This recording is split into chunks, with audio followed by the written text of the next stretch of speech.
చూస్తూనే ఉండండి మన ప్రాంతం మన ఛానల్ News24.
మీడియా మిత్రులకు నమస్కారం.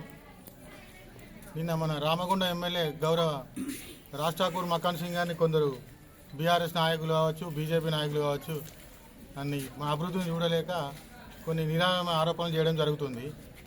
అసలు వాళ్ళకు అభివృద్ధి అంటే వాళ్ళకు కంటి తుడుపు ఉంటుంది. వాళ్ళకు వాళ్ళు ఏ పార్టీనున్నా అభివృద్ధి అయితే కోరుకోరు.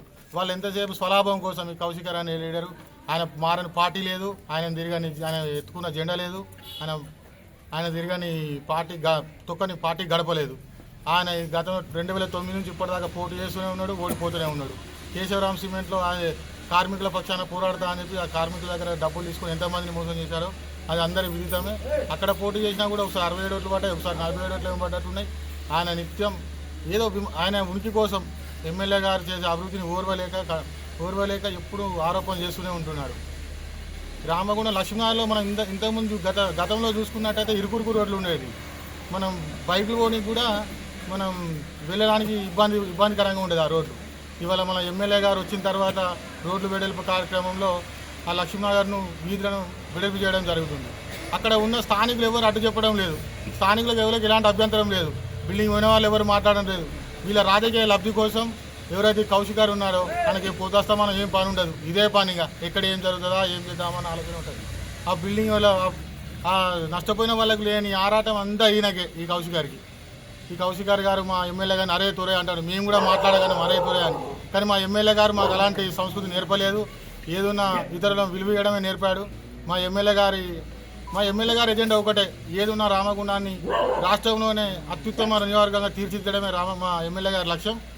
అలానే ముందుకు పోతున్నాడు. మా ఎమ్మెల్యే గారి మీద నోరు జారితే సహించేది లేదు. మీ ఇంటి ముందుకు వచ్చి ధర్నా చేసే కార్యక్రమం చేపడతాం.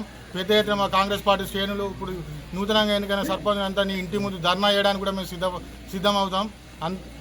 నోరు జాగ్రత్త పెట్టుకొని మాట్లాడితే మంచిదని తెలియజేస్తున్నాం. చూడకుండా గౌరవం లేకుండా ఇష్టం వచ్చినట్టు మాట్లాడాడు అని మేము కూడా మాట్లాడతాం. మేము పైసలు పెట్టి మాట్లాడేది కాదు, అరే కౌశికర్ అని చెప్పి నేను కూడా మాట్లాడతాం. అది సంస్కారం కాదు. మా నాయకుడు అటువంటి సంస్కారహీనమైన మాటలు మాకు నేర్పలేదు. మేము ఒక నాయకుని దగ్గర గొప్ప లక్షణం ఉన్న నాయకుని దగ్గర గొప్పగా అన్ని మేము నేర్చుకొని ఈరోజు ప్రజల్లోకి వచ్చినాం. మొన్న కేశవరామ్ క్రిమినల్ గెలిచినాక 26 డ్యూటీలు ఉండాలి. అక్కడ 26 డ్యూటీలు ఉండాల్సింది పోయి 16 డ్యూటీలు చేసి తగ్గించి ఇదే ఫ్యాక్టరీ లబ్ధి చేసి వాళ్ళ దగ్గర లక్షలాది రూపాయలు కాంట్రాక్ట్లు తీసుకుంటాం. దీని మీద నేను చర్చకు సిద్ధం. బుగ్గగుట్ట కాడికి పోదాం, రేపు కార్మికులను పట్టుకొని వస్తా, వాడికి రా. గతంలో ఒక కార్మికుడు నర్సింగ్ అనే కార్మికుడు ఎందుకు చనిపోయాడు? బేసిక్లు సీనియారిటీ ప్రకారం ఇవ్వాల్సింది పోయి జూనియర్కి ఇస్తే అక్కడ నర్సింగ్ అనే వ్యక్తి ఆత్మహత్య చేసుకుని సీనియర్ అనేది చనిపోయాడు. ఈ విషయాన్ని ఎగరదా? ఈ రోజు నువ్వు అక్కడ గెలిపించినందుకు నువ్వు కార్మికుల పక్షాన పోయి మాట్లాడుతున్న పోయి ఇక్కడికి వచ్చి మా నాయకుని మీద ఇష్టం వచ్చినట్టు మాట్లాడుతున్నావు. అక్కడ జీడీ నగర్లో కేశవరామ్ సిమెంట్ ఫ్యాక్టరీకి సంబంధించిన భూమిని కబ్జా చేసి ప్లాట్లు పెట్టిన అమ్మింది నువ్వు కాదా? నువ్వు జీడీ నగర్ చర్చకురా, అక్కడ మాట్లాడతా. నువ్వు ఈ రామగుండ వర్గల్లా రౌడీజం చేసింది నువ్వు కాదా? చింతల ప్రశాంత్ చంపించినావా, చంపించలేదా? పోషమ్మ గుడి కాడ పొద్దున 10 గంటలకు చలి పెడతాం కదా, వేడి నీళ్ళు పెడతా, నువ్వు గుళ్ళె దొర్రు. నువ్వు చంపించినావా, చంపించలేదా? ఎవరు చేసిన హత్యా రాజకీయాలు? నువ్వు చేసినావు. ఇక్కడ యువతనంతా చెడగొట్టిన నువ్వు. ఇక్కడ ఇప్పటి వరకు కూడా గోదావరికన్ హత్యలు ప్రతీకార హత్యలు ఎందుకు జరిగినాయి? నువ్వు చేయబట్టే జరిగినాయి. నువ్వు చేసింది ఏంటి రామగుండంకు? ఈరోజు రాజ్ ఠాకూర్ మక్కాన్ సింగ్ గారు గొప్పగా ఈ ప్రాంతాన్ని అభివృద్ధి చేసి ఖచ్చితంగా హైదరాబాద్ కూడా డెవలప్మెంట్ కావాలంటే ఖచ్చితంగా రోడ్డు వేల్పు కార్యక్రమాలు జరిగినాయి.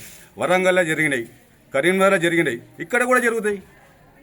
ప్రజలందరూ కూడా స్వచ్ఛందంగా వాళ్ళు దాన్ని ఒప్పుకున్నారు, స్వాగతిస్తున్నారు. ఈ ప్రాంతం అభివృద్ధి కావాలని చెప్పి చదువుకున్న వాళ్ళు చూస్తున్నారు. మాంచెస్టర్ ఆఫ్ ఇండియాగా పేరుగాంచిన రామగుండంకి పేరుకు తగ్గట్టుగా ఈ ప్రాంతాన్ని తీర్చిదిద్దే పనిలో రాజ్ ఠాకూర్ మక్కాన్ సింగ్ గారు ఉన్నారు. కబార్దార్ కౌష్కరి నోరు అదుపులో పెట్టుకోకపోతే మాత్రం ప్రజా ఆగ్రహానికి గురికాక తప్పదు.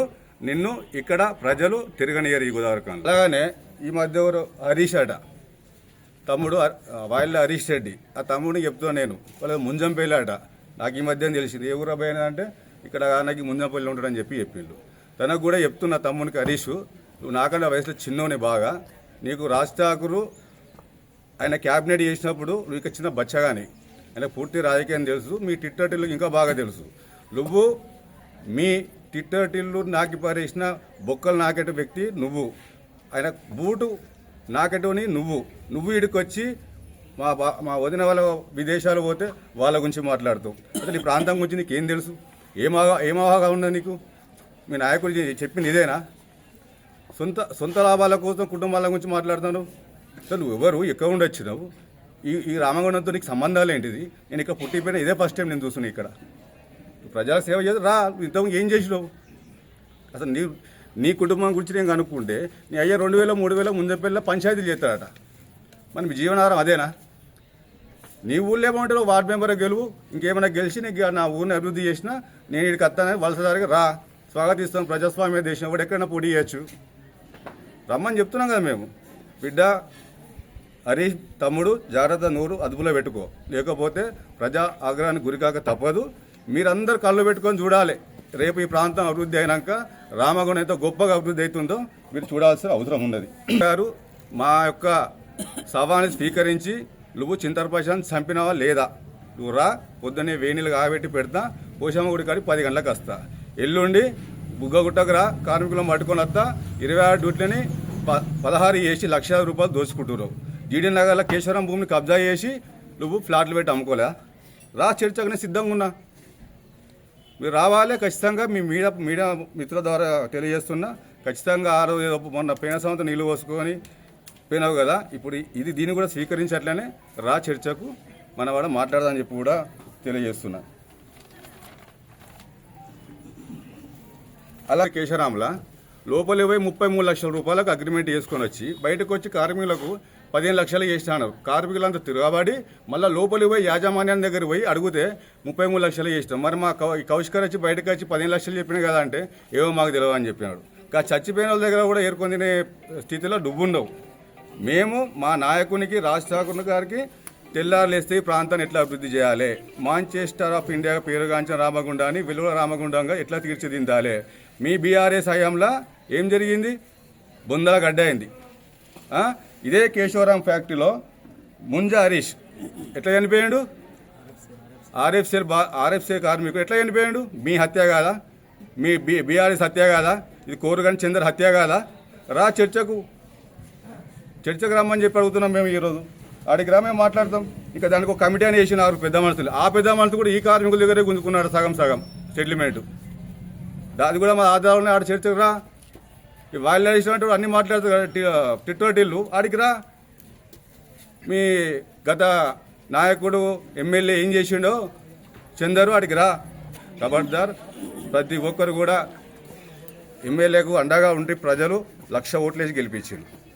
ఖచ్చితంగా వాళ్ళకు జవాబుదారం ఉంటాం. వాళ్ళకు మాత్రమే సమాధానం చెప్తారు మా నాయకుడు అనే విషయాన్ని గుర్తుపెట్టుకో. మా రాజ్ ఠాకూర్ దాకా అవసరం లేదు. మేము మీతో మాట్లాడతాం. మీతో మాట్లాడేంత సత్తా మాకు ఉన్నది. తమ్ముడు హరీష్ మీకు చెప్తున్నా, తప్పకుండా ఏ చర్చకైనా స్వీకరించి నేను రావడానికి సిద్ధంగా ఉన్నా. హరన్న గారు మీకు కూడా రేపు చెప్తున్నావు, చింతలపశాన్ని చంపినావా లేదా? నువ్వు వచ్చి నువ్వు చల్ల నీళ్ళు తప్పించుకోకు, వేణీలు పెట్టుతా రా రేపు పొద్దున పోషణ గుడి దగ్గరికి.